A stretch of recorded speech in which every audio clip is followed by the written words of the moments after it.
Coba bacakan ya beberapa komentar netizen yang sudah masuk ke Instagram @cnbcindonesia dari postingan ini. Di mana di komentar yang pertama adalah, mari kita lihat, yaitu dari @poengs777. Dengar ini ormas pada melet sambil ngiler.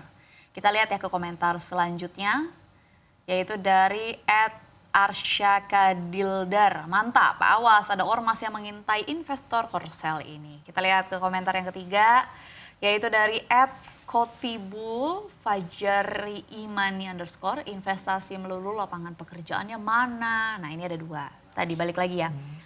Yang pertama yang dikeluhkan adalah berkaitan dengan premanisme atau ormas.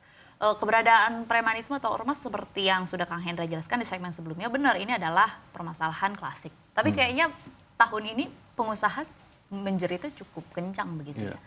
Pertanyaannya, apakah memang pengusaha ini melihat bahwa proses atau fenomena dari premanisme ini sudah menjadi concern begitu terhadap proses bisnis mereka, ataukah karena memang pemerintah pada saat ini sedang gencar-gencarnya untuk menarik investasi. Makanya akhirnya mereka ya gimana kita mau investasi, orang preman di mana-mana.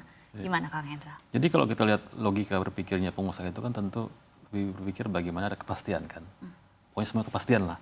Termasuk dengan adanya ormas atau premanisme ekonomi itu. Ini memang bentuk ketidakpastian gitu. Harus ada biaya-biaya yang di luar seharusnya. Itulah yang akhirnya harus menumpuk jadi sebuah keluhan-keluhan yang akhirnya terus terjadi gitu kan. Dan yang paling penting juga masalah soal tadi kepastian regulasi yang selama ini yang kita juga banyak lemah situ. Misalnya contoh di investor Korea seperti Hyundai kita tahu kan, dia sudah bangun pabrik di Indonesia, tapi ada kebijakan juga yang membolehkan pemain lain dari brand lain misalnya untuk mengimpor dulu produk kendaraan listriknya gitu kan. Nah tentunya Hyundai sebagai investor yang sudah bangun pabrik tentu sini juga seperti kayak tidak ada kepastian gitu kalau memang ya walaupun ini bentuk kompetisi sebenarnya, tapi harus dikasih kompetisi yang benar-benar yang fair gitu loh, nggak yang sudah ada investasi keluar uang banyak tapi justru ada yang bebas impor untuk sementara untuk tes pasar gitu kan. Tapi saya pikir itu perlu juga diperhatikan sih.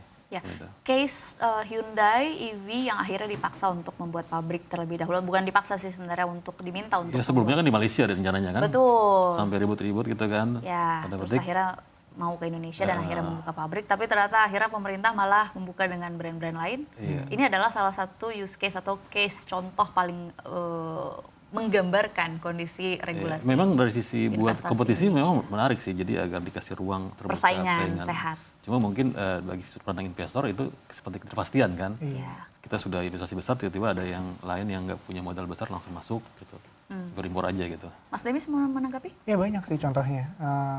Kita ingat misalnya ya sebelum K-pop Korea rame akhir-akhir ini kan dulu yang pertama kali investasi besar itu POSCO di Cilegon. Saya ingat dulu Menteri Perindustrian dulu Pak M. Hidayat bilang kalau mau buka karaoke Korea sekarang nih di Cilegon. Dan tiba-tiba sekarang Cilegon hidup gede, banyak orang Korea di sana. Terus tapi sampai sekarang itu pabrik baja 10 ton yang ngambil nggak ada kan. Mobil-mobil yang diproduksi di Indonesia misalnya bajanya berapa yang diimpor, terusnya misalnya konstruksi bajanya diambilnya dari mana. Terus ya yang baru dekat akhir-akhir ini mungkin ya Samsung udah bikin pabrik di sini, tiba-tiba brand lain boleh impor.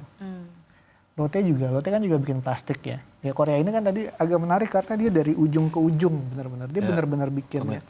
Kalau kita bilang hilirisasi ya Korea salah satu tokohnya kan, maksudnya dia yang melakukan hilirisasi itu yang di ujung banget itu dia, di ujung sebelah sininya di paling hilirnya dia juga banyak gitu. Tapi ya dengan adanya ketidakpastian itu mungkin jadi ya kita harus puji juga, sabar juga ya kayaknya.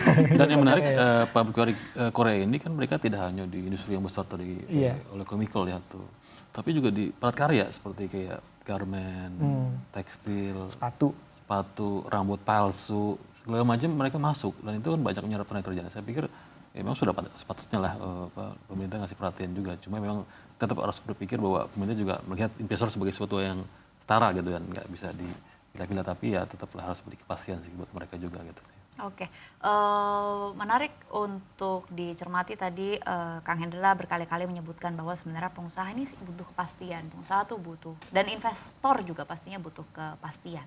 Ini berkaitan juga dengan komentar netizen yang selanjutnya kita lihat, yaitu dari @Alvino Bobby. Beneran tuh investor yang sudah antri di IKN kemana? Nah, ya, sesuai dengan yang Mas Demis bilang, mungkin tadi kasus yang di Cilegon adalah kasus kecil, kasus besar adalah IKN. Gimana nasibnya dengan kalau tahun lalu kita sempat melihat investor asing antri masuk ke IKN, dijanjikan berapa triliun. Sekarang nasibnya seperti apa? Mungkin tanggapannya dari Kang Hendra, dari redaksi melihat fenomena ini. Jadinya pemerintah ini kasih janji berinvestasi di sini. Pada saat sudah masuk, misalnya sudah ada investasi yang masuk, tapi akhirnya tidak dikembangkan. Apakah ini juga akhirnya membuat Indonesia ini daya saingnya sebagai tempat untuk FDI ini jadi turun peringkat begitu? Ya udah mendingan saya invest ke Malaysia, ya udah mendingan saya invest ke Vietnam yang memang fokus dan juga memprioritaskan manufaktur begitu misalnya. Ya, apa yang sampaikan netizen itu betul. Jadi investasi itu jangan pandang sebatas angka-angka yang sekian besar gitu. Itu kan sifatnya janji, atau kalau dalam konteks di BKPM itu adalah komitmen, minat, atau baru sebatas minat, ingin kan. Nah, tapi yang paling penting adalah realisasinya gitu loh. Itu yang perlu, yang harus dikawal terus realisasinya. Karena misalnya contoh ya, kembali ke Lotte ya, Lotte itu kan mulai groundbreaking 2018 kan, baru selesai 2025 Oktober. Itu hampir berapa tahun? 7 tahun. Untuk bangun pabrik itu 7 tahun itu sangat lama sekali, gitu kan. Paling lama paling 2 tahun. Artinya itu realisasinya itu yang harus dikawal terus. Artinya proses pembangunan pabriknya sesuai dengan target nggak. Kalau ada hambatan-hambatan itu harus yang segera diatasi gitu sih.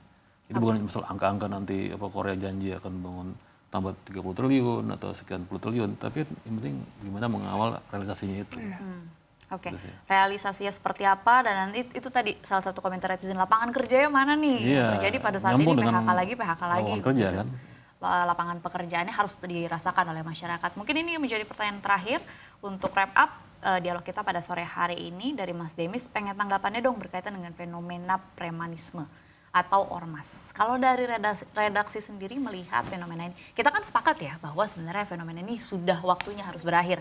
Karena ini adalah musuh utama investasi. Kalau investasi tidak masuk, ya kita udah nggak perlu bahas lebih panjang lah, pasti pertumbuhan ekonomi juga kena, lapangan kerja juga makin sedikit, kemudian akan berpengaruh terhadap ekonomi makro Indonesia begitu. Ini kan investasi menjadi salah satu fokus pemerintahan pada saat ini, tapi bagaimana caranya akhirnya, apa yang harus dilakukan oleh pemerintah untuk membasmi premanisme ini dan memberikan kepastian bagi para investor? Ya, nggak tahu ya. Presiden kita bekas Menteri Pertahanan dan bekas Jenderal, ya mungkin lebih paham gimana caranya mengatur unsur-unsur dari masyarakat ini gitu. Ya kalau permintaan mereka lapangan kerja, ya berarti harus ada misalnya konten lokalnya juga lah, konten TKDN lagi. TKDN dalam arti mungkin ada lapangan kerja juga bagi mereka, dan juga ini juga mengingatkan kalau misalnya membuka lapangan industri itu jangan lupa orang sekitar gitu. Paling nggak ya mereka harus mengambil ke istilahnya ada benefit buat mereka lah dari segala macam investasi ini, itu yang harus dipastikan. Itu berarti kan tugasnya bukan tugas pemerintah pusat aja sebenarnya, kan juga pemerintah daerah, tapi jangan sampai demi itu jadinya malah berat gitu. Ya dicari keseimbangannya mungkin, karena demi kepastian juga bagi investor yang mereka nanggung resikonya gede banget loh. Untuk bangun pabrik 5 tahun kan, kalau 5 tahun, istilahnya kan kalau investasi itu kita kan beli sekarang buat harga nanti. Betul. Kalau misalnya 5 tahun ke depan mereka nggak tahu ntarnya kayak gimana, kan ya resiko yang ditanggung itu besar sekali. Kita harus memastikan kalau sepadan resiko itu dengan yang mereka ambil. Mereka kayaknya kalau itu datang sendiri ya Pak Kang Hendra ya.